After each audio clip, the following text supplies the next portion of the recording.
स्वागत, अभिनंदन, आभार आपका एक नए ब्लॉग में। और ये इन्फॉर्मेटिव ब्लॉग है क्योंकि हम आए हुए हैं आज लछमपुर की रामलीला में। और ये विगत वर्षों की बात ही, इस वर्ष भी यहाँ पर जो रामलीला है वो पंचमी से स्टार्ट हुई है और पंचमी से यहाँ पर स्टार्ट होकर इसका फिर आगे समापन इस तरीके से होता है। और यहाँ पर मेरे साथ हैं बहुत सारे गणमान्य व्यक्ति, पूर्व विधायक हमारे दुमका जी, और हमारे साथ और भी गणमान्य व्यक्ति यहाँ पर बैठे हुए हैं, ये देखिए। और निखिल भाई बैठे हुए हैं पीछे और बाकी यहाँ पर हैं। और मैं इस तरफ भी दिखा दूँ आपको। नाम की औपचारिकता से मैं थोड़ा सा बचूंगा क्योंकि उससे वीडियो लंबा हो जाएगा। देखिए यहाँ पर बहुत सारे हैं गणमान्य व्यक्ति। और अभी हम जो है जो पूर्व विधायक दुमका जी हैं और हमारे बड़े भाई जो है प्रकाश गरोला जी भी हमारे साथ हैं, तो उनकी थोड़ी सी बाइट लेने की कोशिश करेंगे। कुछ जो सामाजिक मुद्दे हैं उनके ऊपर देखते हैं कि उनका क्या राय है, उनके क्या विचार हैं। जैसा कि हम अपने चैनल पर आपको दिखाते आए हैं, कुछ 3 प्रमुख समस्याएं जो इस गोलापार की हैं उन पर हम बात करने की कोशिश करेंगे। श्री राम। जय श्री राम जी।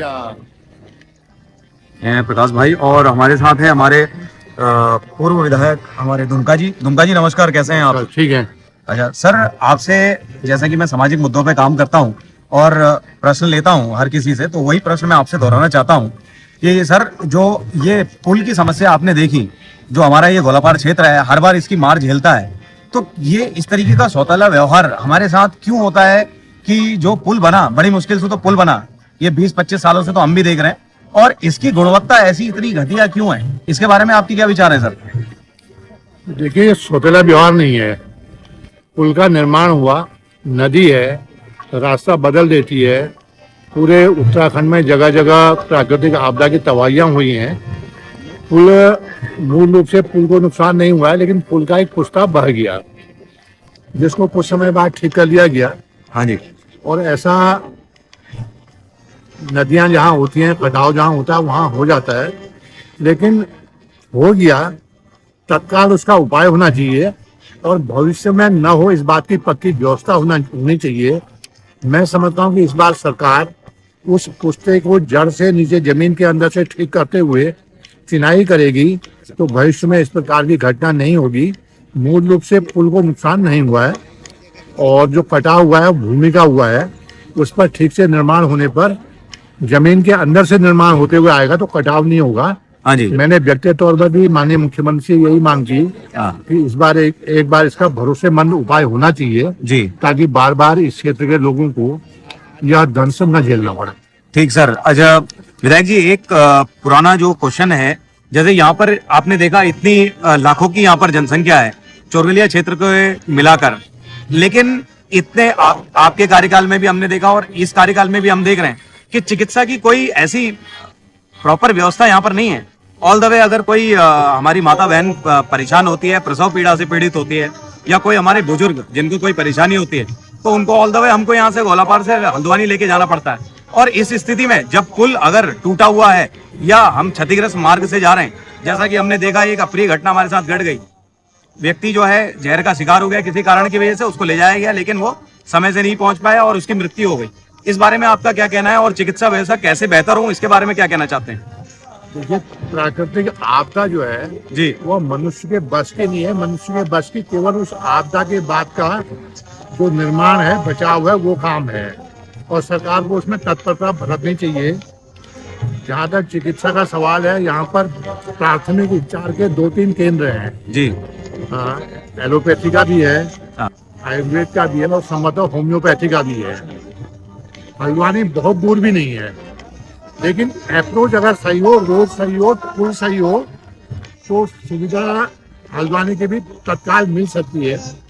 लेकिन ये बात सही है कि जो अप्रोच है उसमें कोई दिक्कत नहीं होनी चाहिए जी। और वैसे भी अस्पताल का उच्चीकरण होकर के उसका स्तर बढ़ना चाहिए, ताकि रात्रिकालीन ड्यूटी पे भी एक डॉक्टर वहाँ पर कम से कम रहे। हाँ जी। कुछ बेड वहाँ पर रहे।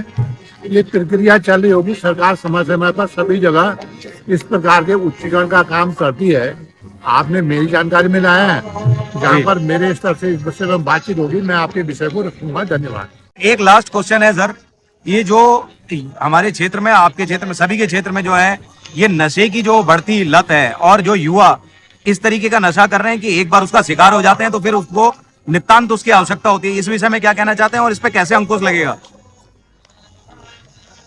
देखिए, ये ऐसा है, बड़ा सामाजिक विषय है जी और केवल पुलिस के बल पर, कानून के बल पर इसको नहीं रोक सकते हैं। ये बात भी सही है कि जो युवा 16, 18 और 17, 18 साल की उम्र में जाता है, जी यदि परिवार उसको अवसादग्रस्त होने से नहीं रोक पाता, हाँ उसको रास्ता नहीं दिखा पाता, उसका मार्ग प्रशस्त नहीं कर पाता, तब वो मुड़ता है नशे की ओर और अवसाद की स्थिति में आता है। तो सबसे पहले तो परिवार की भी और समाज की भी जिम्मेदारी है कि 17-18 साल के बच्चे पर ज्यादा नजर रखे, उसका रास्ता बनाए, उसको आगे बढ़ने में मदद करे, तो ये कम हो सकता है। और कुल मिलाकर के सामाजिक विषय है, समाज के दबाव से, समाज के प्रयास से ही ठीक हो सकता है। धन्यवाद सर। ये मिलते हैं हमारे बड़े भाई प्रकाश गजरोले जी से, पूर्व जिला पंचायत सदस्य जो रहे हैं, और दादा से पूछते हैं कि ये जो नशे की समस्या है इस पर क्या कहना चाहते हैं आप? देखो, ऐसा है कि जो हमारा भारतवर्ष है, यहाँ पर युवाओं में इतनी काबिलियत है जी और जो पूरा विदेशी आक्रमण हो रहा है हमारे युवाओं को बर्बाद करने के लिए, जो नशे की एक लत यहाँ पर जो स्मैक्स है या चीज है, ये यहाँ पर आक्रमण किया जा रहा है। क्योंकि भारत का युवा जो है पूरे विश्व में छाया हुआ है, वो किसी भी चीज में पीछे नहीं हटा है। इसलिए जितने भी विदेशी आक्रमण है वो ये चाहते हैं कि भारतवर्ष के युवाओं को बर्बाद किया जाए। मेरा तो एक निवेदन है, हमारी यहाँ मातृ शक्ति है, हमारे यहाँ देवतुल्य कार्यकर्ता है, सबसे एक ही निवेदन है कि हमने अपने युवाओं को ये जो नशा मुक्त जो पूरा भारतवर्ष में, चाहे हमारे यशस्वी प्रधानमंत्री जी लगातार इस पर प्रयास कर रहे हैं, और हमारा पूरा परिवार भी अपने बच्चों को ध्यान में रखना है कि वो कौन सी दिशा में जा रहा है। उनसे वार्ता करनी है, उनसे बैठ के बात करनी है, 1-2 बार नहीं 10 बार बात करनी है, क्योंकि ये विदेशी आक्रमण है। क्योंकि हमारा युवा जो है पूरे विश्व में छाया हुआ है, वो किसी भी चीज में उसका कमी नहीं है। भारतवर्ष का जो है वैज्ञानिक भी है, सब कुछ कर सकता।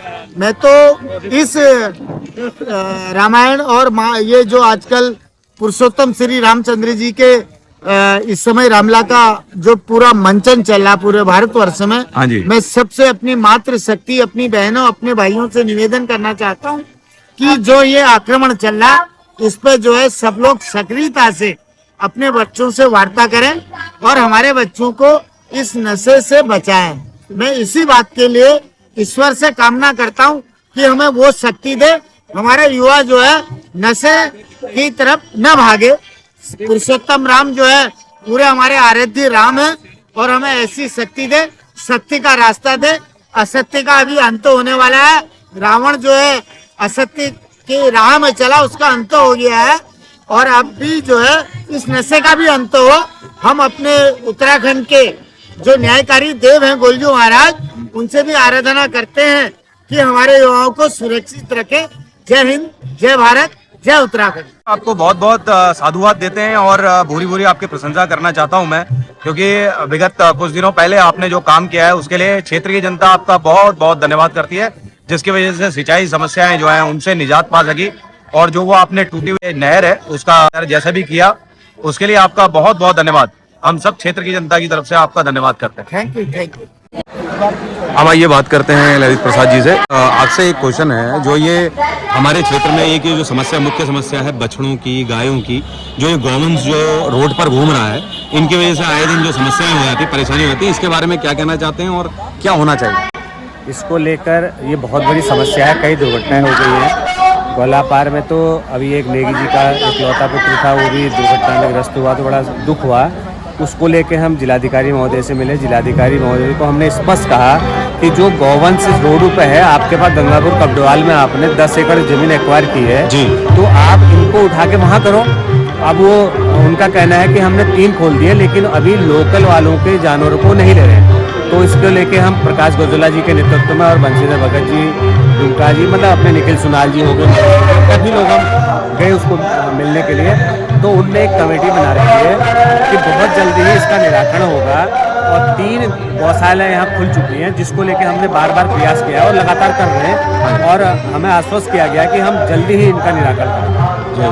ठीक। अच्छा, और दूसरा जो क्वेश्चन है, जैसे नशे की बढ़ती हुई परेशानी है, इसके बारे में क्या कहना चाहते हैं? मैं क्षेत्र की जनता से पहले ये कहूँगा कि माताएं बहनें, हम जितने अभिभावक हैं, अपने घर में अपने बालकों को शाम को कहाँ जा रहे हैं, क्या जा रहे हैं, क्योंकि जिम के नाम से, खेल के नाम से जाते हैं, लेकिन वो दिशा कहाँ भटक रही है। लेकिन ये मॉनिटरिंग हमें खुद भी करनी पड़ेगी और पुलिस प्रशासन से भी हम लगातार मिले हैं। हमारे जो ऊपर मिश्रा जी हैं काड़ू दाम में, उनसे भी मिले, अपने यहाँ राणा जी हैं, तो अपने चोगले वाले हैं, तो सबसे मिले। हमने स्पष्ट रूप से कहा है कि क्षेत्र में जहाँ भी नशे की है, तो जहाँ आप कमजोर पड़ रहे हो, आपको लग रहा है कि हम आपके साथ देने को तैयार है, क्योंकि क्षेत्र की जनता का जब तक सहयोग नहीं मिलेगा, पुलिस भी कुछ नहीं करेगी। कभी कभी रिश्तेदारी नातेदारी में शराब बेच रहा है, उसमें कोई और बेच रहा है, इसमें क्या है, तो उन्होंने कहा हम क्यों पढ़े। तो हमने अपनी सामाजिक जिम्मेदारी को भूल चुके हैं।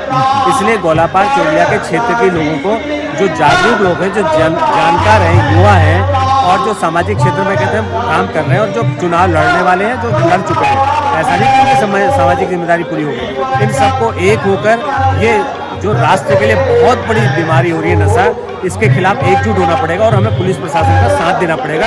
अकेला पुलिस भी कुछ नहीं कर पाएगी, क्योंकि जब तक हमारा बैकअप, हम लोग उनका सहयोग नहीं करेंगे, और जब हम सब एकजुट हो जाएंगे तो क्या बड़ी बात है, कोई बड़ी बात नहीं है। इसलिए सब लोग एकजुट हो गोलापार चोलिया क्षेत्र। ठीक, धन्यवाद विचार। आइए मिलते हैं हम हमारे बड़े भाई साहब, यहाँ के जो ग्राम प्रधान हैं, प्रधान पति जो हैं, उनसे मिलते हैं और जानते हैं उनसे इस रामलीला के बारे में क्या है, कितने वर्ष हो गए हैं। आपके माध्यम से मैं सभी आपके चैनल के दर्शकों को नमस्कार कहना चाहूँगा, और साथ ही हम जो इस वर्ष की रामलीला का जो यहाँ पर अभिनय हो रहा है, 14वें वर्ष में हम प्रवेश कर रहे हैं। 14वें वर्ष में? 14वें वर्ष में। ठीक। और एक बहुत ही खुशी की बात यह है कि हमारे निर्देशक श्री हेमंत सिंह बग्रवाल जी के द्वारा महिला पात्रों का चयन किया गया, जो हमारे राम, लक्ष्मण, भरत, शत्रुघ्न, सीता, सभी हमारी जो बालिकाएं हैं, 12 से 15-20 साल तक की, सब अभिनय कर रही है। बहुत ही बेहतरीन और सुंदर अभिनय है। तो एक ये भी आकर्षण का केंद्र बना है कि महिलाएं जो है, बालिकाएं जो है, अभिनय कर रही हैं जी। और एक चीज मैं यहाँ पर कहना चाहूँगा कि यहाँ पर पंचमी से रामलीला स्टार्ट होती है। आपके पास एक ये भी मौका है, जो गोलापार क्षेत्र के लोग हैं वो यहाँ पर आकर रामलीला का मंचन का आनंद ले सकते हैं। जो पंचमी से करने का जो हमारी कमेटी जब रामलीला आरंभ हुई थी 14 वर्ष पूर्व, तो इसलिए लिया गया था। ग्रामीण क्षेत्र है और इस टाइम पे हमारी फसल जो है प्रचुर मात्रा में तैयार होने की स्थिति में होती है, हो चुकी होती है। तो एक तो नवरात्रि के महिलाओं के व्रत होते हैं, व्रतों में महिलाएं ही 98% भागीदारी ज़्यादा करती हैं जी। और उनको दिन भर घरेलू काम होते हैं और दिन भर उनका उपवास होता है, तो शरीर इतना थक चुका होता है कि रात को 4-6 घंटे यहाँ बैठ के रामलीला का आनंद नहीं ले पाते हैं। तो इसलिए कि 5वीं नवरात्रि से अगर हम आरंभ करेंगे तो उनके 9 दिन तक उनको 4 दिन का स्टार्टिंग समय न मिले, बाद की लीला का पूरा आनंद ले सकें। इसलिए महिलाओं को प्राथमिकता देते हुए हमने निर्णय लिया था कि 5वीं नवरात्रि से ही रामलीला का मंचन जो है आरंभ करें। ठीक।